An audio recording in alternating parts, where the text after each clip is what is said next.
وأحسن منك لم تر قط عيني وأجمل منك لم تلد النساء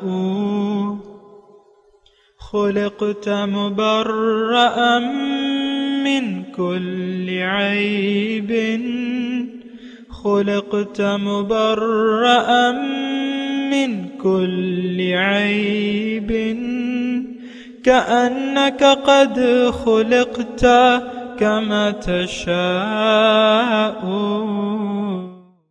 كتاب أنزلناه إليك مبارك ليدبروا آياته وليتذكر أولو الألباب.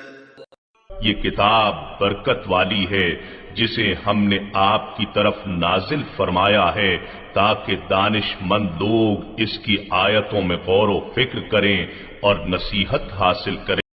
اللہم صلی علی سیدنا محمد وعلی آل سیدنا محمد بعدد کل ذرۃ مئۃ الف الف مرۃ. سامعین و ناظرین کرام، السلام علیکم ورحمۃ اللہ وبرکاتہ. سامعین کرام، سورہ فرقان آیت نمبر 58، درس کا نمبر ہے 1685. آج کا موضوع: کیا ہم اپنے مقصد حیات سے غافل ہو کر زندگی گزار رہے ہیں؟ اس کے ساتھ آج کے سبق کا آغاز کرتے ہیں. سب سے پہلے گزشتہ سبق کا اعادہ ہوگا. اعوذ باللہ من الشیطان الرجیم. پناہ مانگتا ہوں میں اللہ کی شیطان مردود سے. بسم اللہ الرحمن الرحیم. شروع اللہ کے نام سے جو بڑا مہربان نہایت رحم والا ہے. وما ارسلناک الا مبشرا ونذیرا. اور ہم نے اے محمد صلی اللہ علیہ وآلہ وسلم تم کو صرف خوشی اور عذاب کی خبر سنانے کو بھیجا ہے. قل ما اسألكم علیہ من اجر الا من شاء ان يتخذ الى ربه سبیلا. کہہ دو کہ میں تم سے اس کام کی اجرت نہیں مانگتا، ہاں جو شخص چاہے اپنے پروردگار کی طرف جانے کا رستہ اختیار کر لے. سامعین کرام، سورہ فرقان آیت نمبر 58. وَتَوَكَّلْ عَلَى الْحَيِّ الَّذِي لَا يَمُوتُ وَسَبِّحْ بِحَمْدِهِ. اور آپ اس ہمیشہ زندہ رہنے والے رب پر بھروسہ کیجئے جو کبھی نہیں مرے گا، اور اس کی تعریفوں کی تسبیح کرتے رہیے. وَكَفَى بِهِ بِذُنُوبِ عِبَادِهِ خَبِيرًا. اور اس کا اپنے بندوں کے گناہوں سے باخبر ہونا کافی ہے. الذی خلق السماوات والارض وما بینہما فی 6 ایام. جس نے پیدا کیا ہے آسمانوں اور زمین کو اور جو اس کے درمیان میں ہے 6 ادوار میں. ثم استوى علی العرش. پھر اپنے شان کے مطابق عرش پر جلوہ افروز ہوا. الرحمن فاسأل به خبیرا. اور اے معرفت حق کے طالب، اگر تم اس کے بارے میں کسی باخبر سے پوچھو، بے خبر اس کا حال نہیں جانتے. اہم آیت ہے سامعین اکرام، اور گزشتہ مضمون کے ساتھ اس کا تعلق ہے. گزشتہ ہم نے 2 آیات پڑھی تھی. ما ارسلناک الا مبشرا ونذیرا قل ما اسألکم علیہ من اجر الا من شاء اتخذ الی ربہ سبیلا. یعنی اس میں اس درس کا پچھلے درس کا خلاصہ یہ ہے کہ اللہ تعالیٰ نے فرمایا اپنے نبی کو کہ آپ ان سے کہہ دیجئے کہ بھئی میرا کام تو تمہیں، اگر تم میری بات مان لو تو تمہارے لیے خوشخبری ہے، نہ مانو گے تو تمہارے لیے خوشخبری نہیں ہے بلکہ عذاب کی وعید ہے. پھر ما اسألکم علیہ من اجر، آپ ان سے کہہ دیجئے کہ میں اس کے عوض تم سے کچھ دنیاوی مفاد کا طالب نہیں ہوں۔ دیکھیں ایک بات اس میں نوٹ کر لیں، ہر شخص، عام طور پہ ہم جو ہے ہم میں سے ہر شخص مفاد پرست ہے۔ کوئی کام جو ہے یعنی ہماری دیکھیں زندگی بنیادی زندگی گزارنے کی جو بنیاد ہے وہ مفاد پرستی ہے۔ یہ سارا نظام مفاد پرستی پر مشتمل ہے دنیا کا۔ آپ کسی یعنی باپ جو ہے بیٹے کی اگر خیال رکھتا ہے، یا مثال کے طور پہ عرض کر رہا ہوں، تو ظاہر ہے کہ بیٹے لوگ اس لیے چاہتے ہیں کہ یہ بڑھاپے میرے ساتھ، تو ایک مفاد وابستہ ہے۔ پھر اپنی نسل کا بعض لوگوں کا ہوتا ہے، بعض اوقات بہرحال، تو یا آپ کسی ادارے میں نوکری کر رہے ہیں تو وہ مفاد پرستی کی بنیاد پہ ہے، یا ہمارے لیڈر جو ہیں یہ کسی کے پیٹ میں قوم کا کوئی درد نہیں ہے، یہ مفاد پرستی ہے، یعنی اقتدار کے خواہش مند ہیں تو سیاسی پارٹیاں بن گئی ہیں، ایک دوسرے پہ لعنت اور مرد آباد، اور پھر ایک اپنے آپ کو زندہ باد، اور پھر چل سو چل۔ یہ سارا نظام ایسے ہے، میں اس کی تفصیل میں نہیں جاتا۔ بیوی کا شوہر کے ساتھ مفاد پرستی کا مسئلہ ہے، وہ رشتہ تو ایک الگ بات ہے، لیکن ویسے میں کروں۔ بیگم صاحبہ کہتی ہیں میرا شوہر میرا خیال نہیں رکھتا، میری توجہ نہیں دیتا، میں بھی نہیں دوں گی توجہ، یعنی بیگم کا مفاد اگر پورا نہیں ہو رہا، اور ایسا ہی ہوتا ہے، یہ لڑائی جھگڑے یہ کیا ہے، بہت سی وجوہات ہیں، لیکن اس میں تو ایک مفاد پرستی ہے۔ آپ کی امید نہیں پوری ہو رہی شوہر کی بیوی سے، تو شوہر بیوی کو نظر انداز کر دے گا، یا بیوی شوہر کو نظر انداز کر دے گی، ویسی میں ایک جنرل بات کر رہا ہوں۔ تو ٹھیک ہے، یہ سارا نظام تو ہے، لیکن پیغمبر جب آتا ہے تو اس میں اس کا کوئی مفاد نہیں ہوتا، اس کا مفاد ہوتا ہے اللہ کے ساتھ وابستہ ہوتا ہے۔ دوسری جگہ ہے ان اجری الا علی اللہ، قل ما اسألکم علیہ من اجر، یہاں تو دوسرا جملہ ہے، وہاں دوسری جگہ یہ بھی ہے کہ ان اجر الا علی اللہ، پیغمبر چونکہ اللہ کی طرف سے آتا ہے اور اللہ کے لیے وہ کام کرتا ہے، وہ ایک ڈیوٹی سر انجام دیتا ہے، اور ظاہر ہے کہ وہ کہتا ہے کہ تم لوگوں سے میں کچھ نہیں مانگتا، میرا اجر اللہ کے ذمہ ہے۔ اچھا، یہاں پر ایک بات میں آپ کو اللہ تعالیٰ کی توفیق سے کہوں کہ یہ صرف پیغمبر کی بات نہیں ہے، ہر داعی جو ہے اس میں اس کا کوئی مفاد نہیں ہوگا۔ اللہ کی طرف دعوت دینے والا جو بھی ہے تو اس کو مخلص ہونا چاہیے، اور اس کو مفاد پرست نہیں ہونا چاہیے، اور نہیں ہوتے جو اللہ کے بندے ہیں وہ لوگوں سے کسی مفاد کے لالچی نہیں ہوتے، طالب نہیں ہوتے کہ یہ میری عزت کریں یا میری مالی مدد کریں یا جو بھی ہے، اس کے بالکل طالب نہیں ہوتے، کیونکہ یہ کرنا جو ہے یہ بہت، یعنی دیکھیں یہ آ جاتی ہے طمع۔ اس میں ایک بات نوٹ کر لیں، طمع مطلب یہ ہے کہ آپ امید رکھیں کسی سے، تو مومن کی طمع تو اللہ کے ساتھ ہوتی ہے، مومن اللہ اس کا کارساز ہوتا ہے مومن کا، تو یہ مخلوق سے طمع نہیں رکھتا، خالص اللہ کی رضا کے لیے یہ دعوت دیتا ہے، جیسے کہ قرآن شریف میں ہے وَمَنْ أَحْسَنُ قَوْلًا مِّمَّنْ دَعَا إِلَى اللَّهِ وَعَمِلَ صَالِحًا وَقَالَ إِنَّنِي مِنَ الْمُسْلِمِينَ، اور وہ شخص، اس شخص کی بات سب سے اچھی ہے جو لوگوں کو اللہ کی طرف دعوت دیتا ہے اور خود بھی نیک عمل کرتا ہے، اور وہ کہتا ہے کہ میں مسلمانوں میں سے ہوں۔ بہرحال مومن جو ہے، پیغمبر اور پیغمبر کے جو امتی ہیں، مختصر اگر میں جملہ کہوں، یہ کسی مخلوق سے کسی طمع نہیں رکھتے، اور ظاہر ہے کہ یہ دیکھیں، یہ تو جو اللہ والے ہیں یہ تو اللہ کے خاص بندے ہیں۔ ہمارے یعنی ہمیں نہیں معلوم ان کی اہمیت کا،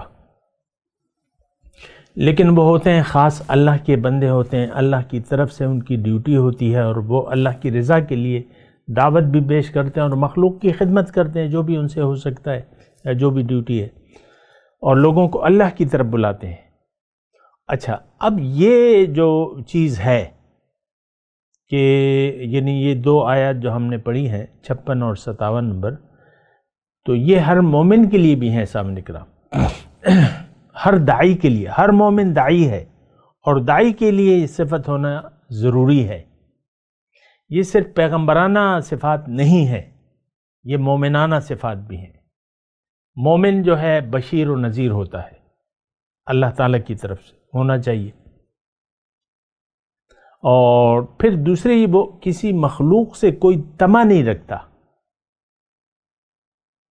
اور یہ تو مخلوق سے طمع رکھنا تو شرک ہو گیا نا، کہ آپ مخلوق سے طمع رکھیں اور مخلوق کے، تو یہ برائیاں ہمیں موجود ہیں، لیکن میں اس کی زیادہ تفصیل نہیں کروں گا، لیکن میں اتنا مضمون کو کافی سمجھتا ہوں۔ آگے چلتے ہیں۔ اچھا، آج کا جو پہلی آیت ہے وَتَوَكَّلْ عَلَى الْحَيِّ الَّذِي لَا يَمُوتُ، اچھا دیکھیں، ایک بات نوٹ کر لیں اور ذہن نشین کر لیں، قرآن کا پہلا مخاطب تو پیغمبر ہے، پیغمبر کے بعد اس کے امتی مخاطب ہیں۔ ہر امتی جو ہے وہ پیغمبرانہ ڈیوٹی انجام دینے کا پابند ہے۔ کنتم خیر امت اخرجت للناس تأمرون بالمعروف وتنہون عن المنکر وتؤمنون باللہ، اور کما قال، تم ایک بہترین امت ہو، میں نے تمہیں اور لوگوں کے لیے بنائے۔ یہ کون مخاطب ہے؟ ہم مخاطب ہیں، مومن مخاطب ہے، کنتم مومنین کی جماعت مخاطب ہے۔ اخرجت للناس، اب ظاہر ہے کہ رسول کی ڈیوٹی بھی دین کو پہنچانا ہوتی ہے، دین کی تبلیغ ہوتی ہے، بلاغ ہوتا ہے، اسی طرح ہر مومن جو ہے اپنی جگہ داعی یا داعیہ ہے، یہ بات نوٹ کر لیں۔ خاتون خانہ ہے تو وہ اپنے حد تک، یعنی ان کے گھرانے کے افراد تک، اپنی عورتیں ہیں ان کے جو بھی ہیں، تو وہ ایک مومنہ ہوگی، خاتون خانہ جو ہے وہ ایک مومنہ ہوگی، اور اس کو دعوت کا کام کرنا ہوگا، اور جو بھی اس کے انفلوئنس میں آتا ہے، زیر اثر آتا ہے، چاہے وہ اس کا شوہر ہو یا اولاد ہو، بیٹی ہو، بیٹا ہو، بہن ہو، گھر میں اگر آپ سسرال میں ہیں تو آپ کی جیٹھانی ہے، جو بھی ہے، جتنا بھی آپ کا اثر چلتا ہے تو آپ نے اللہ کی طرف دعوت دینی ہے، جتنی، دیکھیں مختصر بات ہے، آپ کو اللہ تعالیٰ نے روشنی دکھا دی، اب یہ روشنی اوروں تک پہنچانا آپ کا بنیادی فریضہ ہے، یہ کوئی وہ کفایہ فرض نہیں ہے، یہ آپ کا فرض عین ہے کہ آپ خود کو قوا انفسکم و اہلیکم نارا، تم اپنے آپ کو آگ سے بچاؤ اور اپنے گھر والوں کو آگ سے بچاؤ۔ یہ بات میں آپ کو یعنی پرزور انداز میں کہہ رہا ہوں، اگرچہ الفاظ میرے وہ شعلہ بیانی نہیں ہے، لیکن میں آپ کو یعنی پرزور انداز میں کہہ رہا ہوں کہ آپ اپنی ذات تک محدود نہ رہیں، آپ نے اب کام کرنا ہے دعوت کا، اور ظاہر ہے کہ خاتون خانہ ہے یا کوئی بھی ہے، ماں ہے، بیوی ہے، بیوی کی حیثیت میں، ماں کی حیثیت میں، بہن کی حیثیت میں، جو بھی ہیں، لیکن آپ نے یہ دعوت کو پھیلانا ہے، یہ آپ کی ذمہ داری ہے۔ یہ میں پھر دوبارہ پرزور انداز میں کہہ رہا ہوں کہ آپ نے اپنے تک محدود نہیں رکھنا، یہ روشنی جو آپ کو اللہ تعالیٰ نے عنایت فرمائی ہے تو آپ نے یہ روشنی پھیلانی ہے۔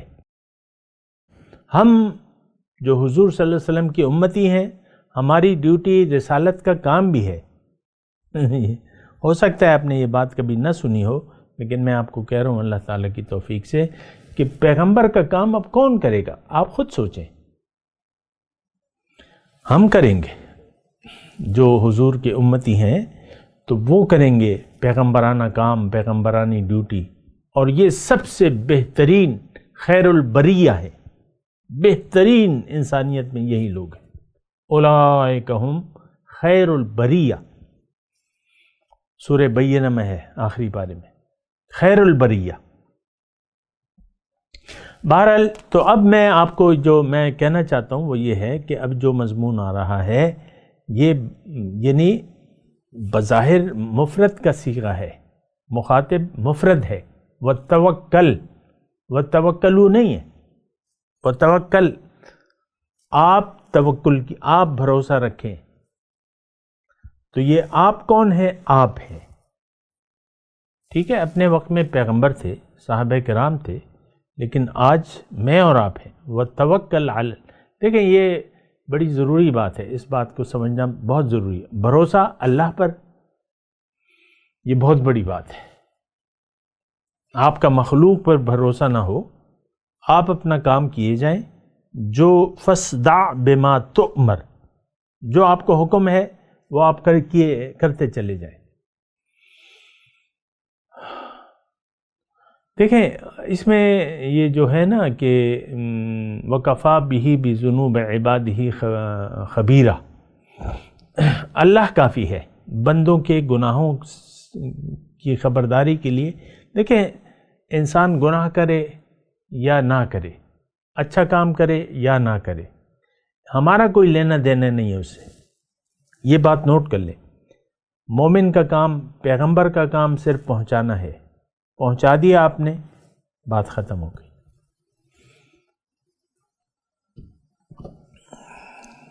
پہنچا دیا تو بات ختم ہو گئی. اب آپ کی ذمہ داری نہیں ہے. اب جو یہ دیکھیں قرآن میں مختلف جگہ یہ بالکل تفصیل سے ہے. بلاغ،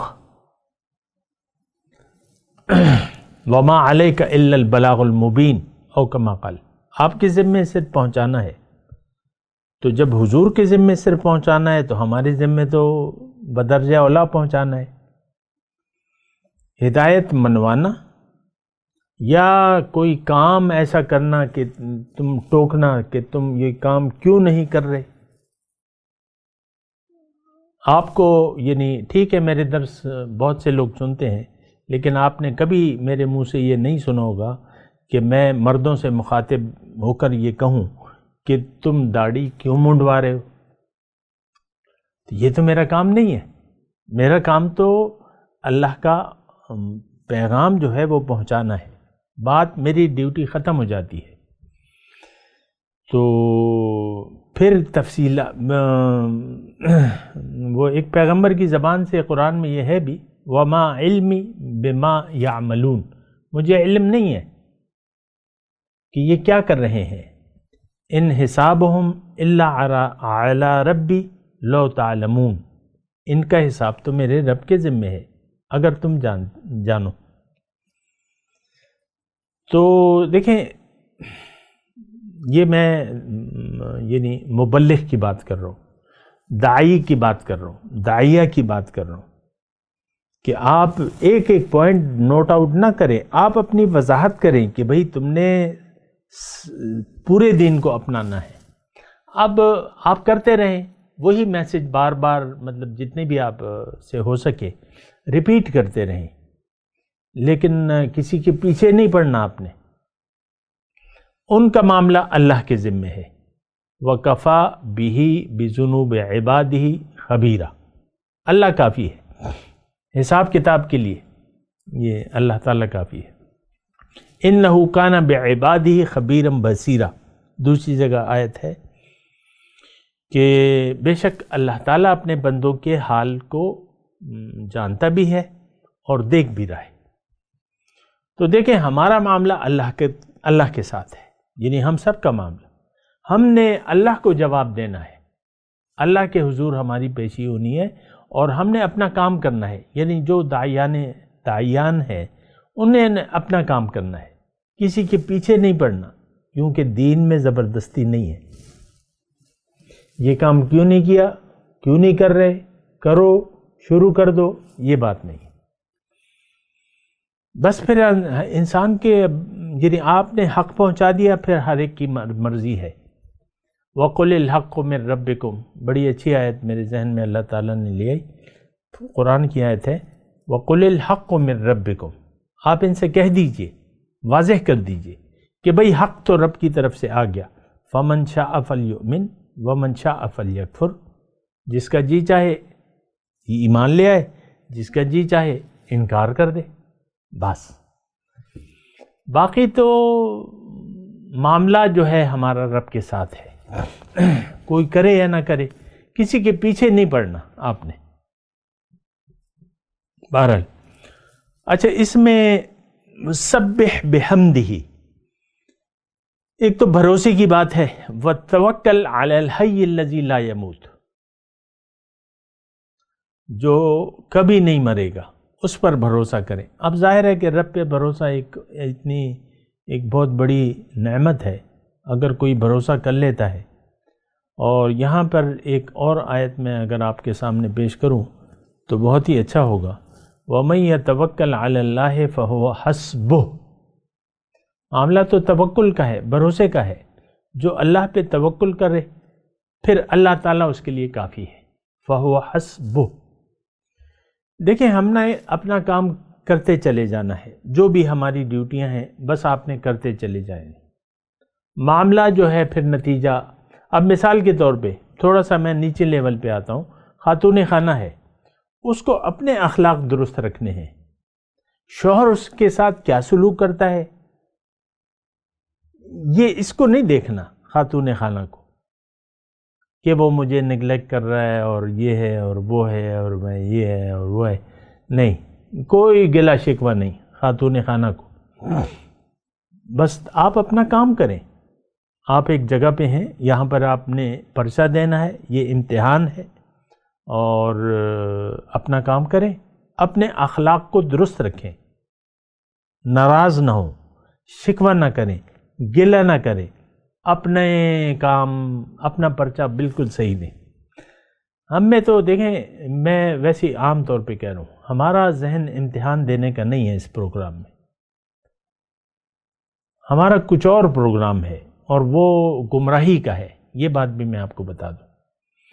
ہم لوگ اللہ والے نہ ہیں، نہ بننا چاہتے ہیں، اور گمراہی پر ہم آمادہ ہیں. یعنی گمراہی کا مطلب کیا ہے؟ بغاوت، سرکشی، زیادتی. یہ قرآن کے الفاظ میں کہہ رہا ہوں. اور اپنے اوپر ظلم پر ہم آمادہ ہیں. ہمیں احساس نہیں اس بات کا. مثال کے طور پہ شوہر کا رویہ بیوی کے ساتھ اگر خراب ہے اور شریعت مطہرہ کے مطابق نہیں ہے، ظلم اور زیادتی کر رہا ہے، بیوی کی حقوق تلفی کر رہا ہے، یہ دراصل اپنے اوپر ظلم کر رہا ہے. بیوی کے ساتھ جو بھی معاملہ ہے، لیکن یہ شوہر جو ہے یہ اکیلا جواب دہ ہے اللہ کے سامنے، شریعت مطہرہ کے سامنے، حضور صلی اللہ علیہ وسلم کی ہدایت کے سامنے. ہمیں تو اس بات کا احساس نہیں ہے. آپ دیکھ لیں، ایک بڑی سوچنے والی بات ہے. بہرحال یہ توکل علی الحی. دیکھیں، انسان کی اصل زندگی مومنانہ ہے. یہ نہیں کہ بس یہ حضور صلی اللہ علیہ وسلم کے زمانے کی آیات ہیں اور یہ ان کے لیے ہیں اور یہ ایک خاص شان نزول ہے اور بس یہی. مجھے بہت افسوس ہوتا ہے اس بات کا کہ ہم قرآن کو اپنے لیے نہیں قبول کرتے. اب اس سے دیکھیں، میں اللہ تعالیٰ کی فضل اور اس کی توفیق، پھر اس کی توفیق سے میں آپ کو یہ بات بتا رہا ہوں.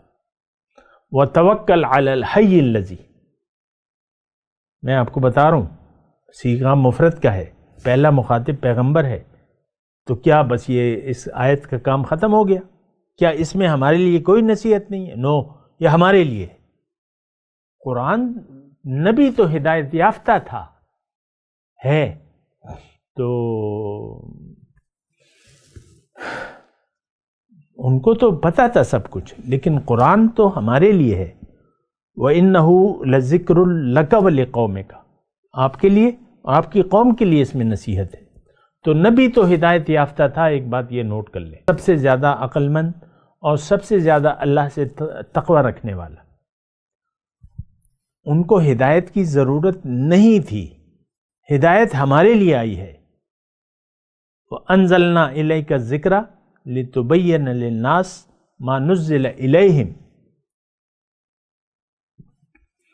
ہمارا یہ نہیں ہے. یہ بہت میں افسوس سے کہہ رہا ہوں کہ قرآن کو ہم نے ایک خاص شان نزول تک محدود کر دیا ہے. اسی کے مطابق ہم ترجمہ کرتے ہیں. تفسیریں آپ دیکھ لیں، عام طور پہ تفسیروں میں بس یہ کہ یہ فلانا اور یہ فلانا اور یہ فلانا موقع اور یہ فلانا موقع، بات ختم. ہمارے لیے اس میں کچھ نہیں ہے. یہ نہیں، یہ ہم کہتے نہیں ہیں، لیکن لگتا یوں ہے کہ بھئی یہ تو دیکھیں یہ تو ابو جہل کے لیے تھی، یہ فلاں مومن کے لیے تھی، یہ فلاں مومن کے لیے تھی. جب آپ ایسا کہتے ہیں کہ یہ خاص اس موقع کے لیے ہے تو مجھے پھر اچھا نہیں لگتی یہ بات. میں کہتا ہوں نہیں، ہر آیت میرے لیے ہے. میں نے اپنے لیے اس میں ہدایت دیکھنی ہے، یہ میرے لیے ہدایت ہے.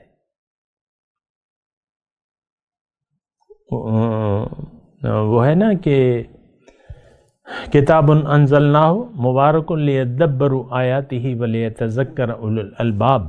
کتاب میں نے اسے لیے نازل کی ہے کہ لوگ اس میں سوچیں، تدبر کریں اور اس سے نصیحت حاصل کریں عقل مند لوگ. اب یہ دیکھیں قرآن کیا کہہ رہے ہیں. اللہ اللہ اللہ اللہ اللہ. وَتَوَكَّلْ عَلَى الْحَيِّ الَّذِي لَا يَمُوتُ. آپ بھروسہ کریں اس ذات پر جس نے مرنا نہیں ہے، جو کبھی نہیں مرے گا. وَسَبِّحْ بِحَمْدِهِ. اس کی تعریفوں کی تسبیح بیان کریں. اس کا مطلب کیا ہے؟ اس کا مطلب ایک تو ظاہری ہے سبحان اللہ الحمدللہ، لیکن اس کا مطلب بہت گہرا ہے. دیکھیں سبح للہ ما فی السماوات والارض قرآن میں بہت جگہ ہے. آیات وہ حوامی میں 7 جو کہلاتی ہیں وہ اسی آیت سے شروع ہوتی ہیں. سبح للہ ما فی السماوات والارض. تو یہ تسبیح جو ہے وہ جو میں آپ کو اکثر بتاتا ہوں نا کہ وَإِن مِّن شَيْءٍ إِلَّا يُسَبِّحُ بِحَمْدِهِ وَلَكِنْ لَا تَفْقَهُونَ تَسْبِيحَهُمْ. ہر چیز اللہ کی تعریفوں کی تسبیح بیان کر رہی ہے. کیا مطلب؟ كُلٌّ قَدْ عَلِمَ صَلَاتَهُ وَتَسْبِيحَهُ. ہر مخلوق اپنا کام جانتی ہے اور اپنی تسبیح مقصد جانتی ہے کہ میرا مقصد کیا ہے، میں نے کرنا کیا ہے اور کیسے کرنا ہے. یہ کائنات کی ہر ایک چیز جانتی ہے. شہد کی مکھی کو پتہ ہے کہ میں نے کیا کرنا ہے، میری مقصد پیدائش کیا ہے اور وہ میں نے کیسے کرنا ہے. کل قد علم صلاتہ و تسبیح. اسی طرح ہر ایک چیز جو ہے، آم کی گٹھلی کو پتہ ہے کہ مجھ میں کیا استعداد اللہ تعالیٰ نے ڈالی ہے اور وہ میں نے کیسے پوری کرنی ہے. یہ مجبوراً اس میں بس فیڈ ہے. کھجور کی گٹھلی سے انگور نہیں اگے گا، آم کی گٹھلی سے جامن نہیں نکلے گا. یہ تو ہم سوچتے نہیں ہیں نا بھئی، گٹھلی تو گٹھلی ہے، یہ تو ایک نظام ہے. اچھا، اس میں پھر یہ موقع ہے وَسَبِّحْ بِحَمْدِهِ. یہ داعی کو کہہ رہا ہے کہ تم اپنا کام کرتے رہو احسن طریقے سے. بہت گہرا نقطہ ہے. اس کے بارے میں تھوڑی سی میں بات کروں گا اگلے سبق میں انشاءاللہ. ابھی میں تلاوت کرتا ہوں، میرے ساتھ دہرائیے. اعوذ باللہ من الشیطان الرجیم، بسم اللہ الرحمن الرحیم. وَتَوَكَّلْ عَلَى الْحَيِّ الَّذِي لَا يَمُوتُ وَسَبِّحْ بِحَمْدِهِ وَكَفَى بِهِ بِذُنُوبِ عِبَادِهِ خَبِيرًا. اب ان آیات کی تلاوت اور ترجمہ. اعوذ باللہ من الشیطان الرجیم. پناہ مانگتا ہوں میں اللہ کی شیطان مردود سے. بسم اللہ الرحمن الرحیم. شروع اللہ کے نام سے جو بڑا مہربان نہایت رحم والا ہے۔ وتوکل علی الحی الذی لا يموت وسبح بحمده وکفى به بذنوب عباده خبیرا۔ اور اس خدائے زندہ پر بھروسہ رکھو جو کبھی نہیں مرے گا، اور اس کی تعریف کے ساتھ تسبیح کرتے رہو، اور وہ اپنے بندوں کے گناہوں سے خبر رکھنے کو کافی ہے۔ اس کے ساتھ ہی آج کے درس کا وقت اختتام کو پہنچا۔ اگلے درس میں انشاءاللہ ملاقات ہوگی۔ وآخر دعوانا ان الحمد للہ رب العالمین۔ مولایا صلی وسلم دائما ابدا علی حبیبک خیر الخلق کلہم۔